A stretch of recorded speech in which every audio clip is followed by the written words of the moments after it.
Joe Robert started J.E. Robert Companies with a borrowed typewriter and a $50,000 business loan secured by a second trust on his home in 1981.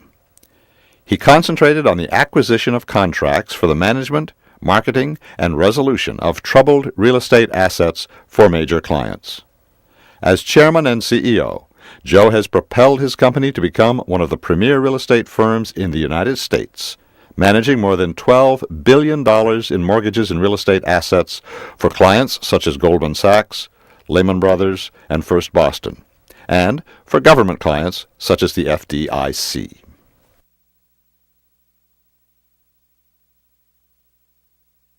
Life was just a constant, perpetual struggle. My father and mother were married when she was 18, he was 21 years old. I was the first of 5 children. Grew up in Silver Spring at the district line. And this was the neighborhood. This was the neighborhood playground. Is the train tracks. When he got out of the service, my father decided to try his hand at his own business, which did not work out as intended. I carried my father's name, so I got to answer the telephone when bill collectors were looking for Joe Robert to pay the milk bill or whatever bill happened to be due. My father left home when I was in the 8th grade. I was in a military school. We got our grades once a quarter, but they skipped over you if you had not paid your tuition. It was a humiliating experience for me, having other kids in the class know that you hadn't paid your tuition. It places a burden on a child that most are not prepared for, and so I tended to lash out. Fortunately, I channeled a lot of my anger and my energies into my work. I worked at a restaurant called the Villa Rosa, and I delivered the Washington Post in the morning.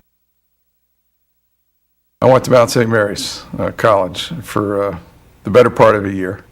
I had gotten into a scuffle with somebody and had done some damage to the dormitory, which was the reason they'd asked me to leave. I was then forced to consider life's options.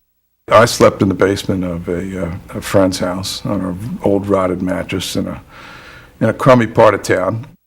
I got a job working on a construction site, chipping cement off of poured concrete floors. That's not pleasant work. It did make me wake up to the reality that an education was important and that I'd really screwed up.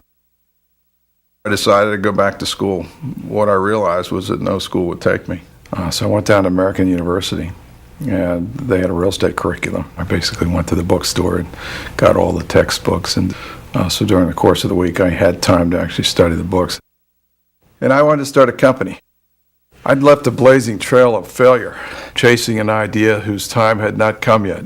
It turned out that it would come, but it didn't come for a long time. I would say in the first 2 years of the new company, it was day to day, week to week, until it actually got going. Success is not guaranteed, but having your head up, your eyes forward, and your nose to the grindstone will ensure that at least you have a shot.